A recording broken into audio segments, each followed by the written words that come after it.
కరీంనగర్ జిల్లా ఇరుకుల్ల గ్రామంలో కాకతీయ కాలువ కింద ఈరోజు ఒక ఇరుకుల్ల గ్రామంలోనే దాదాపు 500-600 ఎకరాల్లో పంట ఎండిపోయే పరిస్థితి అయితే ఉన్నదో దాన్ని పరిశీలించడానికి మా పార్టీ యొక్క బృందం వినోద్ కుమార్ గారి నాయకత్వంలో ఇక్కడికి రావడం జరిగింది. ఇక్కడ రైతులతో కూడా సంభాషించడం జరిగింది. వాళ్ళు ఒక 4-5 విషయాలు స్పష్టంగా చెప్తున్నారు. మొట్టమొదటిది, తెలంగాణ రాష్ట్రం ఏర్పడ్డ తర్వాత ఇప్పటి వరకు ఇట్లాంటి పరిస్థితి మేము చూడలేదు. మొదటిసారి ఇలా పంటలు ఎండిపోయే పరిస్థితి వచ్చింది. పర్రెలు ఇప్పటికే పర్రెలు వారింది, మీరు చూడొచ్చు, మీరు కూడా కావాలంటే. దారుణమైన పరిస్థితి ఉంది.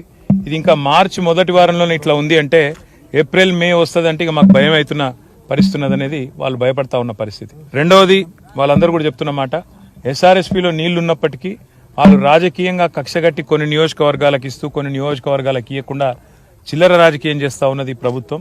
అది పద్ధతి కాదు. రైతులే ఏ నియోజకవర్గమైనా, కింద పెద్దపల్లి వాళ్ళైన రైతులే, పైన కరీంనగర్ వాళ్ళైన రైతులే ఎస్ఆర్ఎస్పీ నుంచి నీళ్లు విడుదల చేయాలని చెప్పి ఉత్తమ్ కుమార్ రెడ్డి గారు, మన రాష్ట్ర ఇరిగేషన్ మంత్రి, వారిని డిమాండ్ చేస్తున్నాం. దాంతోపాటు రాష్ట్ర ముఖ్యమంత్రి రేవంత్ రెడ్డిని కూడా డిమాండ్ చేస్తా ఉన్నాం.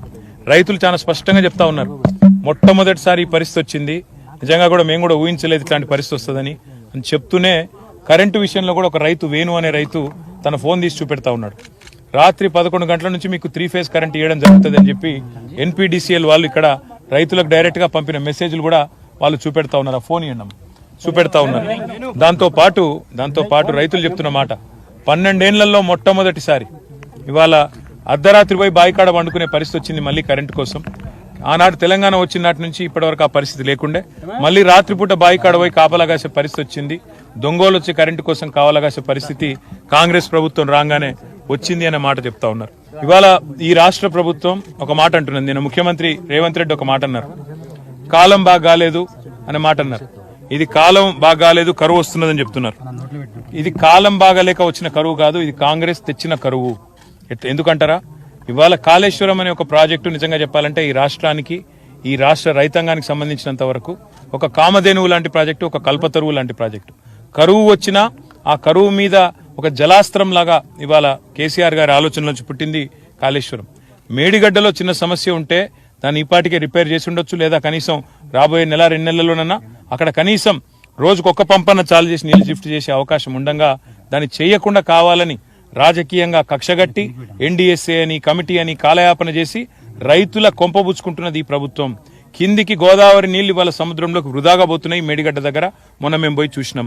ఇలా ఈ ప్రభుత్వానికి నిజంగా రైతుల మీద ప్రేమ ఉంటే వెంటనే అక్కడ ఒక కాఫర్ డ్యాం కట్టి యుద్ధ ప్రాతిపదికన 24/7 పనిచేసి 24 గంటలు పనిచేసి కాఫర్ డ్యాం కట్టి నీళ్లు మళ్లించి ఆడికెళ్ళి లిఫ్ట్ చేసి కనీసం ఒక్క పంపన్న చాలు చేసి పంటలు కాపాడాలని చెప్పి కూడా మేము డిమాండ్ చేస్తున్నాం. ఇగో ఇది ఎన్పీడీసీఎల్ రైతులకు పంపుతున్న మెసేజ్.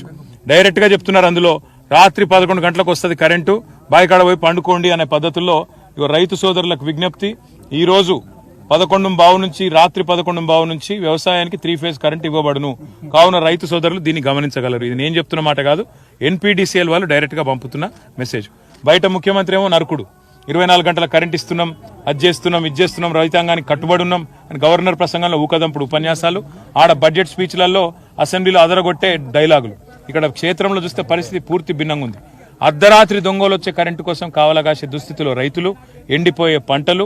ఆఖరికి ఒక రైతు అయితే ఇప్పుడు మా కళ్ళ ముందే అన్నాడు, అన్నా మరి నేను ఉత్తరం రాసిపెట్టి సచ్చెపిక్తా నేను, ఎందుకంటే ఇంత ఘోరమైన పరిస్థితి అన్నాడు, అనుకోలేదు. ఇలా నా 10 ఎకరాల పంట పోయింది, ఎవరు బాధ్యులు అంటున్నారు. ప్రభుత్వాన్ని మేము డిమాండ్ చేసేది ఒకటి, నీళ్ళు ఇచ్చే ప్రయత్నం వెంటనే చేయండి. ఎస్ఆర్ఎస్పీలో ఉంటే ఎస్ఆర్ఎస్పీ నుంచి, లేదా మేడిగడ్డ సత్వర మరమ్మతులు చేసి అక్కడి నుంచి ఇస్తారా, లేదా పంటలకు నష్టపరిహారం చెల్లిస్తారా, పోయిన పంటలకు నష్టపరిహారం చెల్లిస్తారా, మీరు ఒక డిసిషన్ తీసుకోండి. వెంటనే అత్యున్నత స్థాయిలో ముఖ్యమంత్రి గారు సమావేశం పెట్టి డిసిషన్ తీసుకోవాలని డిమాండ్. రెండవది, ముఖ్యమంత్రిని ప్రభుత్వాన్ని కూడా కోరుతా ఉన్నాం, రాబోయే 10 రోజుల్లో మీ పాలనకు 100 రోజులు కూడా నిండుతున్నది. మీరే చెప్పినారు తప్పకుండా 500 రూపాయల క్వింటాల్కి 500 రూపాయలు బోనస్ ఇస్తామని చెప్పినారు. ప్రభుత్వాన్ని మేము డిమాండ్ చేస్తున్నాం, నిర్ణయం తీసుకోండి. ఇప్పటికే రైతన్నలు దుస్థితిలో ఉన్నారు, ఇబ్బందుల్లో ఉన్నారు. వెంటనే నిర్ణయం తీసుకోండి, వెంటనే జీవో ఇవ్వండి. పార్లమెంట్ ఎలక్షన్, కోడ్, నోటిఫికేషన్ తప్పించుకోకండి. ఈ పంటకే, ఈ రాబోయే ఇప్పుడు పంట కోతలు ఏదైతే చాలా అవుతున్నాయో ఈ పంట సీజన్ లోనే 500 రూపాయల బోనస్ కూడా తప్పకుండా ఇవ్వాలని చెప్పి కూడా ప్రభుత్వాన్ని మా పార్టీ తరఫున డిమాండ్ చేస్తూ, ఎండిన పంటల సాక్షిగా ఇవాళ గొంతెండుతున్న పరిస్థితి కరీంనగర్ పట్టణంలో కూడా ఇప్పుడే అక్కడ నాకు మేయర్ గారు చెప్తా ఉన్నారు, మా ప్రభుత్వం ఉన్నప్పుడు డైలీ వాటర్ సప్లై చేసినాం కరీంనగర్కి. ఇవాళ ఆల్రెడీ అధికారులు చెప్తా ఉన్నారట ఎల్ఎండీల నీళ్లు లేవు, మేము డైలీ వాటర్ సప్లై ఇయ్యం, గొంతు కూడా ఈ ఎండాకాలం ఎండుతుంది మీదని చెప్పి కూడా బెదిరిస్తా ఉన్నారంట.